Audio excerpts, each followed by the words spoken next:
Harka fuune akkam jirtu daawwattoota SHINNIIGAA BROADCASTING SERVICE oduu yeroo kanaan isinitti himaa dursa hangafoota oduu. Waraanni bilisummaa Oromoo ona giddu galeessaa fi Oromiyaa bakkoota garaa garaatti tarkaanfii fudhachaa jiraachuu beeksise. Duguuggaan sanyummaa mootummaa bilxiginnaan ilmaan Oromoo irratti raawwatamu jabaatee itti fufee jira. Balaa hongeetiin uummanni karrayyuu rakkoof saaxilame jedhame. Biyya Awurooppaa Beelaarus ambaasaadara Firaans ariite. Daawwattoota keenya oduu kan isinitti himu Rahmat Siraajii amma oduu bal'inaan.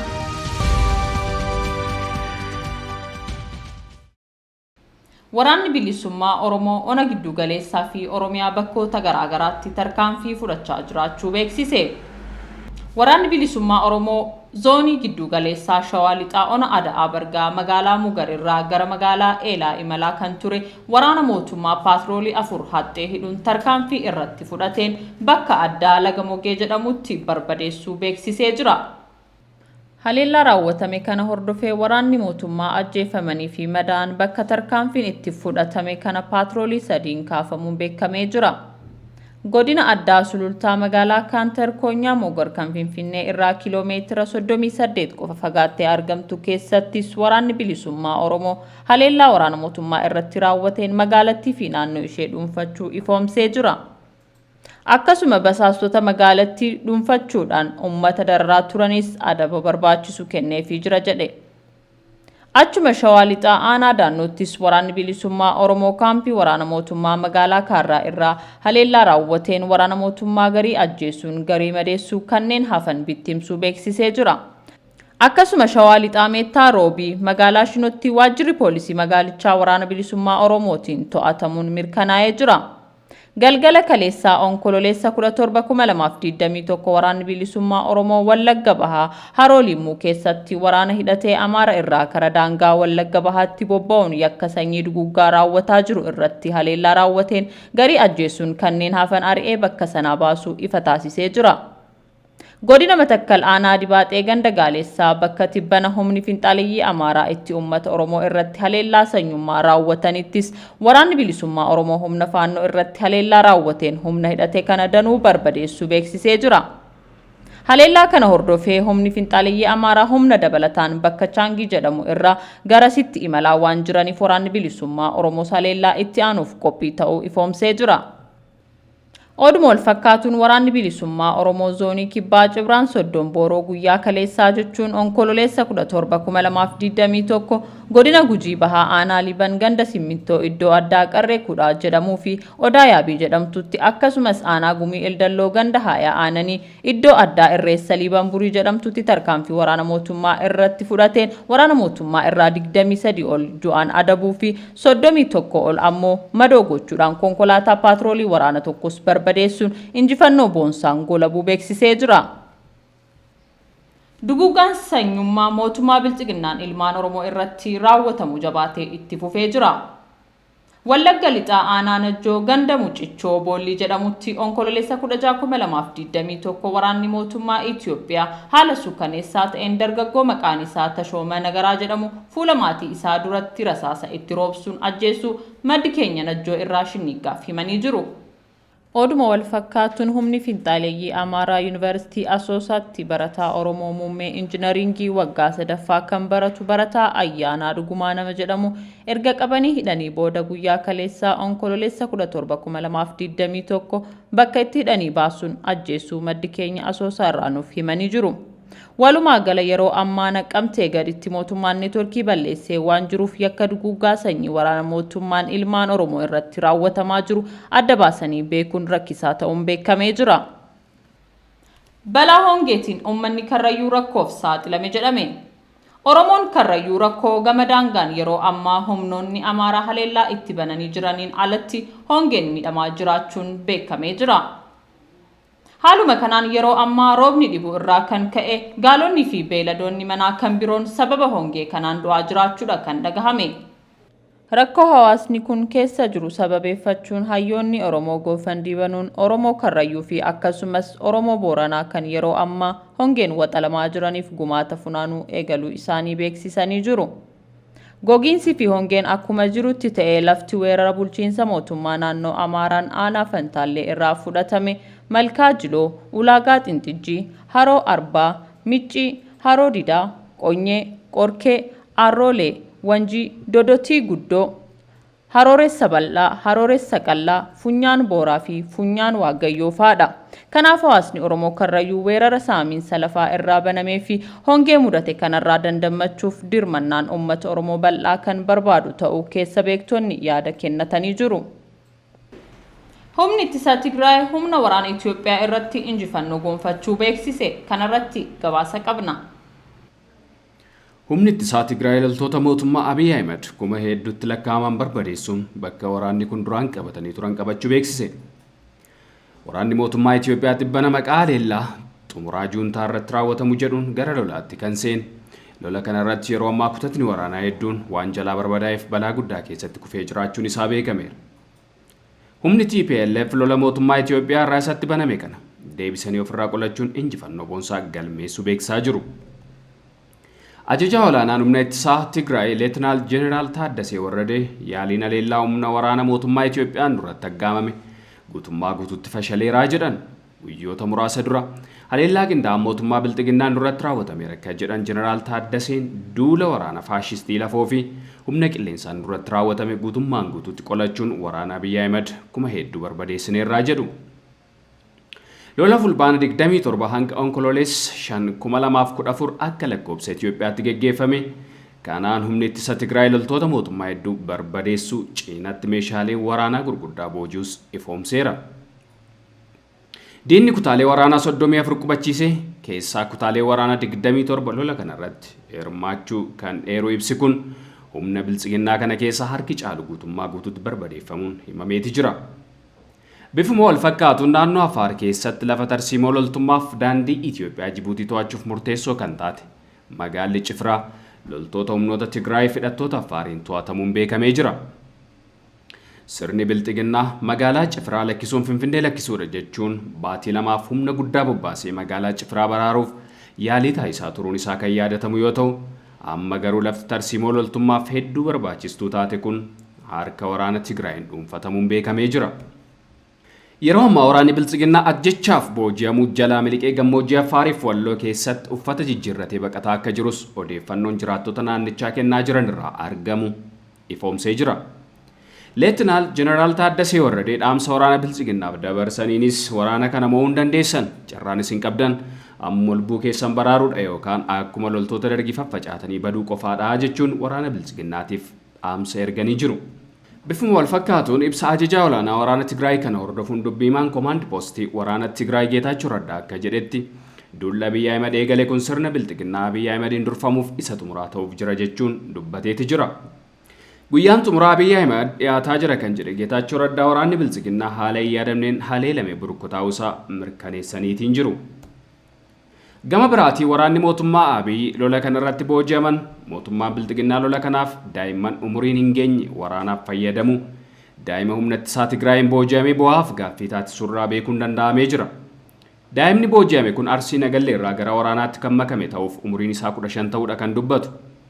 Hiriyoonni isaa hunduu biraa ajjeefamuuf bakka isaan jiran kan hin beekne ta'u kan dubbatu booji'amaan kun haala isa mudate kanaaf miira gaddaa ulfaataa keessa jiraachuusaa dubbatee jira. Injifannoo TPLF gonfadhe jedhu kana ilaalchisuun gama sirna aangoorra jiruutiin deebiin kennamee hin jiru. Gabaasa dhiyaateef Oliifan Margaa Shinniigaa Broadcasting Service irraa. Haleellaa qilleensarra waraanni raayyaa ittisa biyyaa Abiyyiin hoogganamu magaalaa guddoo Tigraay Maqalee irratti fudhateen lubbuun namoota 3 darbuun beekamee jira. Waraanni kaaba Itoophiyaatti humnoota TPLF fi mootummaa bilxiginnaa Abiyyiin hoogganamu gidduutti adeemaa jiru waggaa tokko guutuuf guyyootni kan hafan yoo ta'u lubbuun namoota nagaa kumaatamaan yoo badu qabeenyaa fi qe'ee isaanii irraa miiliyoonaan kan lakkaa'aman buqqa'anii jiru. Miliyoonni hedduunis beelaaf kan saaxilaman yoo ta'u tibbana waraanni TPLF Walloo Kibbaa Kombolchaa fi Dasee qabachuuf yaalii gochaa jiraachuu irraa kan ka'e guyyaa har'aa humni waraana raayyaa ittisa biyyaa haleellaa xiyyaaraa Maqalee irratti fudhatee jira. Humni waraana lafoo Itoophiyaa kan Abiyyiif ajajamee lolu hamilee fi humna dhabuurraa kan ka'e haleellaa qilleensarraa jeettii fi dirooniin deeggarame akka fudhachuu malu akeekamaa kan ture yoo ta'u guyyaa har'aa haleellaan fudhatames kan itti yaadamee raawwatame ta'uu ifoomsa. Oduu biyya alaatiin Masriin hojjettoota hin talaalamne hojiirraa dhorkuuf akka jirtu beeksifte.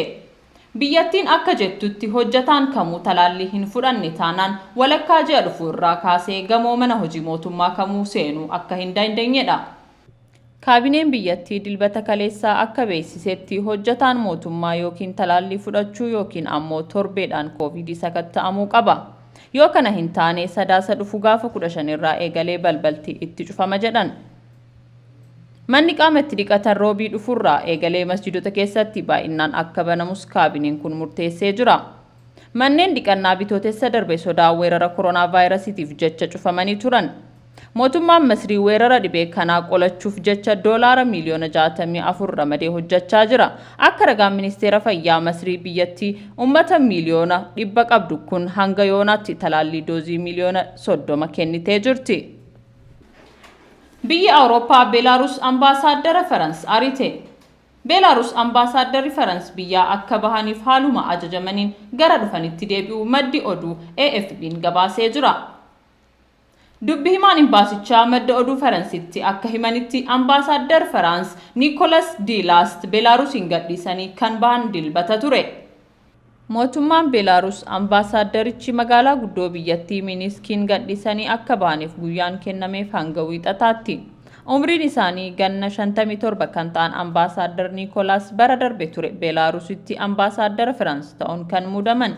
Sabaa himaaleen Beelaarus akka gabaasanitti taanaan ambaasaaddarichi hayyama hojii isaanii pireezidaant Aleksaandiraa Lukashenkootiif hin dhiyeeffanne. Faransa akkuma biyyoota Awurooppaa biroo gaggeessaa Beelaarus Lukashenkoo bara darbe hagayya keessa filannoo gaggeeffame mo'adheera jedhee marsaa ja'affaatiif pireezidaantii ta'uun filatamuun ishee hin liqimfamneef ture.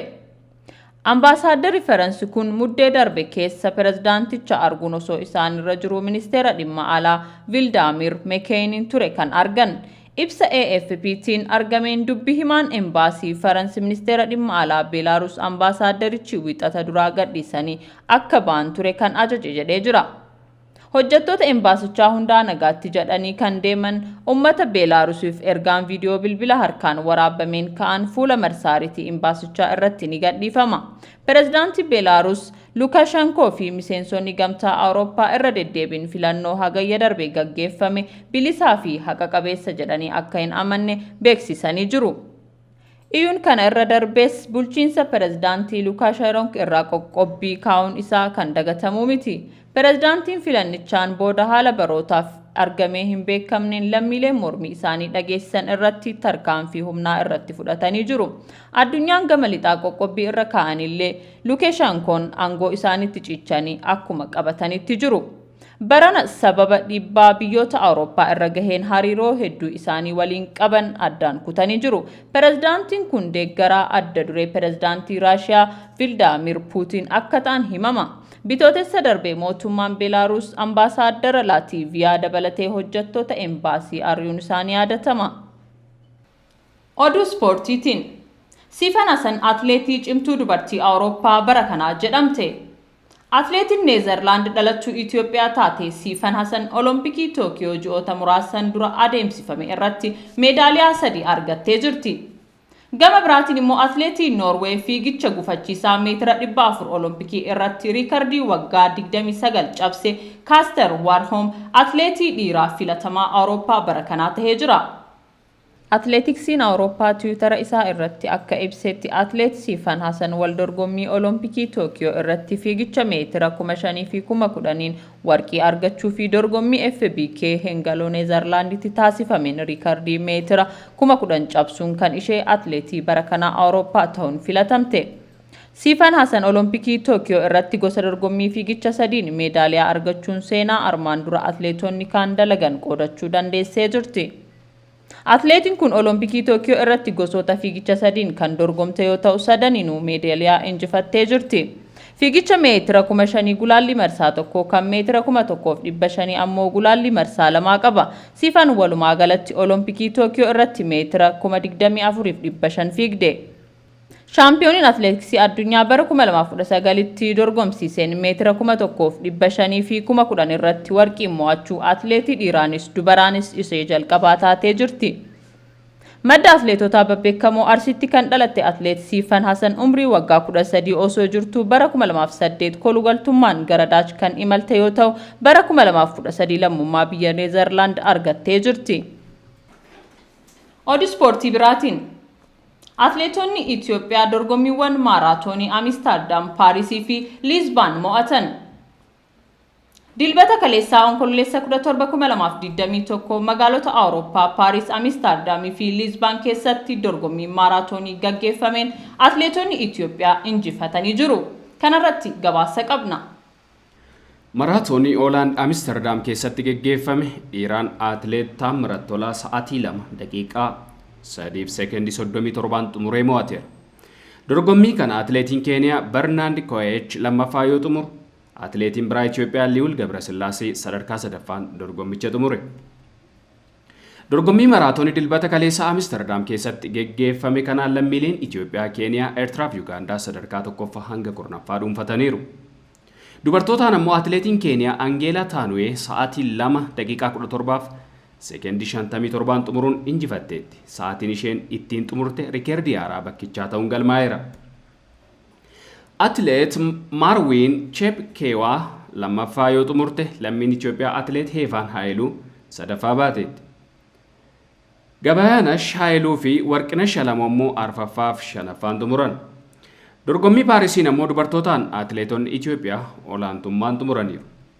Atileet Tigist Maammuyyee sa'aatii 2 daqiiqaa 26 seekondii 12 xumuruun irraa aanteetti. Atileetonni kaan Yeneenash Dinqeessaa, Faantuu Jimaa fi Wagaanash Makashaa sadarkaa lammaffaa hanga arfaffaa jiru dhuunfatanii jiru. Atileetiin Keeniyaa Jaanet Ruguruu shanaffaa, atileetiin Itoophiyaa Yeshii Chakkolee ammoo ja'affaan xumuran. Dorgommii Paaris kana dhiiraan atileetiin Keeniyaa Elishaa Rootech sa'aatii 2 daqiiqaa 4 seekondii 21 xumuruun mo'ateera. Atileetiin Itoophiyaa Haayila Maariyaam Kiroos lammaffaa, atileetiin Keeniyaa Hilarii Kisaambuu sadaffaan xumuran. Poorchugaal Liizbaan keessatti dorgommii gaggeeffameenis atileetonni Itoophiyaa olaantummaan xumuraniiru. Dhiiraan atileet Andu'aalem Balaay sa'aatii 2 daqiiqaa 5 seekondii 52 xumuruun mo'ateera. Yihuunilliin Adaaneef Balaaw Yihuunee sadaffaa arfaffaan yoo xumuran, atileetiin Keeniyaa Hosee Kippiliimoo itti aanuun dorgommicha xumure. Dubartootaan ammoo Asaayech Ayyaalew sa'aatii 2 daqiiqaa 25 seekondii 7 xumuruun mo'atteetti. Almaaz Nagadee lammaffaa yoo baatu, Jeen Jeeglaat ammoo sadaffaan xumurte. Gabaasa dhiyaateef Oliifan Margaa, Shinniigaa Broadcasting Service irraa. Daawwattoota keenya oduun yeroo kanaaf qabanne kan hanga ammaa ture qophiilee Shinniigaa hafan waliin turtii gaarii.